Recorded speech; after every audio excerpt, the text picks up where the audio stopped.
ഇന്ന് ഒരു വീട് ഇന്നൊരു വീട് നോക്കാൻ വേണ്ടി പോയിരുന്നു. അപ്പോഴാണ് 3-4 കൊല്ലമായിട്ട് അവർ പണിതിട്ട് അത് തീരുന്നില്ല. പണിയൊന്നും ഒരു കണക്കിന് പൂർത്തിയായി തീർക്കാൻ പറ്റണില്ല. അതിങ്ങനെ കിടക്കുകയാണ് കുറേ നാളായിട്ട്. അപ്പോൾ രക്ഷസിൻ്റെ ദോഷമുണ്ടെന്നൊക്കെയാണ് പറഞ്ഞത്. അങ്ങനത്തെ ഭൂമിയാണെന്ന് പറഞ്ഞിട്ടാണ് ചെന്നത്. അവരങ്ങനെ പറഞ്ഞ് അവർക്ക് അങ്ങനെ ഉണ്ട്, ആരോ മരണപ്പെട്ടിട്ടുണ്ട്, അപ്പോൾ രക്ഷസിൻ്റെ പ്രശ്നമാണെന്നാണ് അവർ പറഞ്ഞ്. അങ്ങനെയൊക്കെ ആരോ വന്ന് ജ്യോത്സ്യന്മാർ പറഞ്ഞു.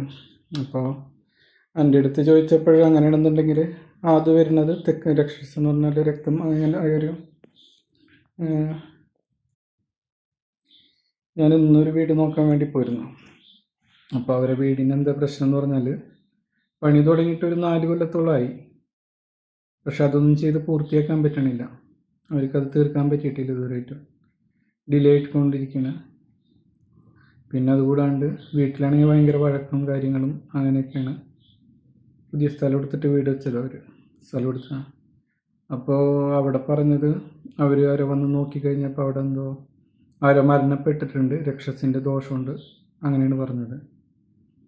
അങ്ങനെ പറഞ്ഞിട്ടാണ് ഞാനത് ചെന്ന് നോക്കാൻ വേണ്ടിയിട്ട് പോണത്, ഒരാളുടെ കെയർ ഓഫിൽ വന്നിട്ട്. ഈ ചെക്കനാണെന്നുണ്ടെങ്കിൽ വീട്ടിൽ കയറുന്നില്ല. അച്ഛനും അമ്മയും തമ്മിൽ എപ്പോഴും, അച്ഛനായിട്ട് എപ്പോഴും വഴക്കാണ്. കണ്ടാൽ എപ്പോഴും തല കൊടുത്താം. പൊതുവേ ഇങ്ങനെ വഴക്കും കാര്യങ്ങളൊക്കെ ആയിട്ട് ഇങ്ങനെ നടക്കണം. അപ്പോൾ അവരമ്മ അങ്ങനെ കണ്ട് വിളിച്ചതാണ്, അങ്ങനെയാണ് ചെന്നത്. അപ്പോൾ അവിടെ ചെന്നപ്പോൾ എന്താ മെയിൻ പ്രശ്നം എന്ന് പറഞ്ഞാൽ നമ്മൾ അവരെ വീടിൻ്റെ അവരെ ഭൂമി ചതുരഭൂമിയുടെ തെക്ക് വശത്തായിട്ട് കിഴക്കേ സൈഡിൽ നിന്ന് ഒരു വഴി ഒരു ഇത് കെട്ടിയെടുത്ത് അപ്പുറം മതിലുണ്ട്. അപ്പോൾ ഇവരെ പറമ്പിൽ കൂടെ തെക്ക് വശത്ത് കിഴക്കേ സൈഡിൽ കൂടെ ഒരു വഴി വന്നിട്ട് തെക്ക് പടിഞ്ഞാറ് സൈഡിലേക്കാണ്ട് പോവുകയാണ്. അപ്പോൾ അതാണ് ഈ മെയിനായിട്ട് വരുന്നത്. അപ്പോൾ തെക്ക് കിഴക്ക് വശത്ത് കൂടെയുള്ള വഴി വരുമ്പോൾ ആഗ്നേയദിക്കാണ് അത് വരുന്നത്. ആ ദിക്കിൽ കൂടെ കിഴക്ക്, അത് തെക്കോട്ടാണെങ്കിൽ കുഴപ്പമില്ല ആ വഴി. പക്ഷെ കിഴക്കുന്ന് തെക്ക് ഭാഗത്തുള്ള കിഴക്കുന്നുള്ള വഴി വന്ന് കയറുന്നതെന്ന് വെച്ചാൽ വീട്ടിലപ്പോൾ ആ ഭാഗം എക്സ്റ്റെൻഡ് ചെയ്ത് പോയി. അപ്പോൾ അവിടെ കലഹങ്ങൾ, അടിപിടി, ഇതുകളൊക്കെ ഉണ്ടാവും. അച്ഛൻ്റെ ആയിട്ടുള്ള തല്ലുടുത്തും കാര്യങ്ങളൊക്കെ അതാണ് മെയിനായിട്ട് വരുന്നത്. എന്നിട്ട് അത് പടിഞ്ഞാപ്പുറത്ത് കൂടെയാണ് പോകുന്നത്. അത് നമ്മുടെ കന്നിയാണ്. പടിഞ്ഞാറ് എന്ന് പറഞ്ഞാൽ ഒരു നല്ലൊരു ഭാഗം വരെ നമ്മുടെ പടിഞ്ഞാറ് ഭാഗം, തെക്കും പടിഞ്ഞാറും ഭാഗം ക്ലോസ് ചെയ്തിടണം. അപ്പോൾ ഈ പടിഞ്ഞാപ്പുറത്ത് കൂടെ ഇത് നമ്മുടെ വഴി കൂടെ പോകണം. അപ്പോൾ കൊണ്ടുവരുന്ന പൈസയും സമ്പത്തൊക്കെ അതിലൊഴുകി പോകും, നിലനിൽക്കില്ല. അപ്പോൾ അതൊക്കെ പറഞ്ഞ് പിന്നെ കുറച്ച് ഒന്ന് രണ്ട് ചെറിയ തെറ്റുകളൊക്കെ ഉണ്ടായിരുന്നു. വീടിൻ്റെ വടക്കിഴക്ക് ഭാഗത്ത് നല്ല രീതിയിൽ പണിത് ആ ഭാഗം ഹൈറ്റ് കൂട്ടി വെച്ചേക്കാണ്. അപ്പോൾ അത് ഭൂമി ഇരിക്കണ പോലെയാവും. വടക്ക് കിഴക്കിൽ കൂടുതലിട്ടിട്ട് തെക്ക് പടിഞ്ഞാറിലുള്ള ഭാഗം പണിയാണ്ടാണ് വെച്ചേക്കുന്നത്. അപ്പോൾ വടക്ക് കിഴക്ക് മൂവ് ചെയ്യുന്ന ഹെഡ് ഭാഗം ശരിക്ക് ഭാരം കൂടിയ പോലെയാണ്. അപ്പോൾ നമ്മുടെ പണി നടക്കില്ല. ആ ഭാഗത്ത് ഭാരം കൂടുതൽ വന്നു കഴിഞ്ഞാൽ പണിയുന്ന സമയത്ത് ഭാരം ആദ്യം കൂടുതൽ വന്നു കഴിഞ്ഞിട്ടുണ്ടെങ്കിൽ അപ്പോൾ അത് സ്റ്റക്കാവും, പിന്നീട് അത് ലാഗ് ചെയ്തുകൊണ്ടിരിക്കും. അപ്പോൾ അതിനുള്ളൊരു സൊല്യൂഷനൊക്കെ പറഞ്ഞു കൊടുത്ത് ആ വഴിയുടെ അപ്പുറത്തുനിന്ന് നമ്മുടെ പോണ വഴി അവർക്കുള്ള അപ്പുറത്തുള്ള വഴികൾക്ക് അതിനിപ്പുറത്തിട്ട് നമ്മൾ വേലി കെട്ടി ആ വഴി തെക്കോട്ട് വേണമെന്നുണ്ടെങ്കിൽ തെക്ക് കിഴക്കുന്ന് തെക്കോട്ട് ഇറങ്ങുന്ന രീതിയിൽ വേണമെങ്കിൽ ഇറങ്ങാമെന്ന് പറഞ്ഞ് ആ ഭാഗം ക്ലിയർ ചെയ്തു. പടിഞ്ഞാറ് ഭാഗം നമ്മുടെ ക്ലോസ് ചെയ്തു. അപ്പം നമുക്ക് വരുന്നത് തെക്ക് പടിഞ്ഞാറ് ഭാഗം മുഴുവൻ ക്ലോസ് ചെയ്തു. ആ പറമ്പ് ആ വഴി അപ്പുറത്തേക്ക് അവർക്ക് വിട്ടുകൊടുത്തിട്ട് നമ്മൾ ഒതുക്കി നമ്മുടെ ഇതിനോട് ചേർത്തിട്ട് നമ്മളത് വേലി കെട്ടിയിട്ട് അത് തിരിക്കാനുള്ളത് പറഞ്ഞു കൊടുത്തു. അപ്പോൾ അത് ചെയ്യാമെന്ന് പറഞ്ഞു. വേലി കെട്ടിയാലും മതി, വലിയ മതിലൊന്നും കെട്ടാനുള്ള ഇതില്ല എന്നുണ്ടെങ്കിൽ ചെറിയ വേലി കെട്ടിയിട്ട് നമ്മൾ ആ ഭാഗം മെയിനായിട്ട് ക്ലോസ് ചെയ്യുക. ആ വഴി വന്നിട്ട് നമ്മുടെ കിഴക്കുന്നുള്ള വഴി വന്നിട്ട് നമ്മൾ ഉപദ്രവിക്കാണ്ടിരിക്കുന്ന ആ ഭാഗം അപ്പുറത്തേക്ക് വിട്ടുകൊടുത്തിട്ട് നമ്മൾ നമ്മുടെ വേലി കെട്ടിയിട്ട് അത് തിരിക്കാൻ പറഞ്ഞു. പിന്നെ വടക്കിഴക്ക് ഭാഗത്ത്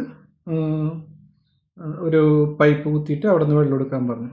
അവിടെ താഴ്ച വരുമ്പോഴേ അവിടെ നിന്ന് കുഴിക്കുന്നുണ്ടെന്നുണ്ടെങ്കിൽ കിണർ എന്തെങ്കിലും കുഴിച്ച് കഴിഞ്ഞിട്ടുണ്ടെങ്കിൽ അവിടെ താഴ്ച വരും. അപ്പോൾ ഈ സാധനം ബാലൻസ് ആവും. തൽക്കാലം ഒരു മോട്ടറിനുള്ള പൈപ്പ് കുത്തുമല്ലോ നമ്മൾ ഫിൽറ്റർ ചെയ്തെടുക്കുന്നത്, സമ്പ് താത്തു, അതേപോലെ ഒരു സമ്പ് താത്തിയാൽ മതി എന്ന് പറഞ്ഞു. അത് താത്തിയിട്ട് അവിടെ നിന്ന് വെള്ളം എടുത്തിട്ട് ഉപയോഗിച്ചിട്ട് ചെയ്യാൻ പറഞ്ഞു. ഒരു വെള്ളം എടുക്കുന്നത് വേറെ സ്ഥലത്തു നിന്നായിരുന്നു. അപ്പോൾ അവിടുത്തെ സമ്പ് താത്തുമ്പോൾ അവിടെ ഒരു ഡീപ്പർ വന്നു, അവിടെ താഴ്ച വന്നു.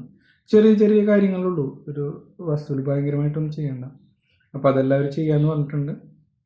പണികളൊക്കെ പെട്ടെന്ന് തന്നെ നടക്കും. ഈ കലഹം വീട്ടിൽ വരുമ്പോൾ അച്ഛനും അമ്മയൊക്കെ ആയിട്ടുള്ള കലഹം, അല്ലെങ്കിൽ നാട്ടുകാരായിട്ടുള്ള തിരക്കം, അതൊക്കെ കൂടുതൽ വരുന്നത് തെക്ക് കിഴക്കെന്നുള്ള വഴികൾ, തെക്ക് കിഴക്ക് ഭാഗത്തുള്ളത്. അത് ഡൈവേഴ്സ് വരെ പോകുമെന്നാണ് പറയുന്നത്. അപ്പോൾ ഇത്രയാണ് ഇന്നത്തെ കാര്യങ്ങൾ. ഇനിയിപ്പോൾ ആർക്കെങ്കിലും എന്തെങ്കിലും സംശയങ്ങൾ എന്തെങ്കിലുമൊക്കെ ഉണ്ടെങ്കിൽ എനിക്ക് മെസ്സേജ് അയച്ച് ചോദിക്കാം, ഞാൻ മറുപടി തരാം.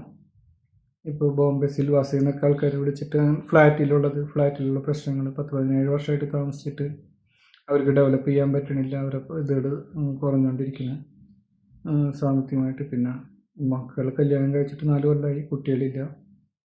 അതൊക്കെ നമ്മളെ വടക്ക് കിഴക്ക് ഭാഗത്തുള്ള ഫോൾട്ടുകൾ, തെക്ക് പടിഞ്ഞാറ് ഭാഗത്തുള്ള ഫോൾട്ടുകളൊക്കെയാണ് വരുന്നത്. ഇപ്പോൾ തെക്ക് പടിഞ്ഞാറ് ഭാഗത്തൊരു കിണറൊക്കെ ഉണ്ടെന്നുണ്ടെങ്കിൽ ആ വീട്ടിൽ കാണാൻ പറ്റും ഒരു കുട്ടികളില്ലാത്തവർ, അല്ലെങ്കിൽ ഭാര്യ കലഹങ്ങൾ, അങ്ങനെ ഇങ്ങനെ റിലേഷൻസ് പ്രശ്നമായി രണ്ടാമത് കല്യാണം കഴിച്ച ആൾക്കാർ. അതുപോലെ വടക്ക് കിഴക്ക് മുറിഞ്ഞു പോയിട്ടുണ്ടെങ്കിൽ അപ്പോഴും പുതുതലമുറയ്ക്ക് കുട്ടികളില്ലാണ്ടിരിക്കുക, അങ്ങനെ ഒരുപാട് കാര്യങ്ങളുണ്ട്. പിന്നെ വേറെ കുറേ വീടുകളൊക്കെ നോക്കിയിരുന്നു. ഇനിയിപ്പോൾ നിങ്ങൾക്ക് ആർക്കെങ്കിലും എന്തെങ്കിലുമൊക്കെ അറിയണമെന്നുണ്ടെങ്കിൽ അതിനെക്കുറിച്ചിട്ട് മെസ്സേജ് അയച്ച് ചോദിച്ചാൽ ഞാൻ ഉത്തരം തരുന്നതായിരിക്കും. നന്ദി.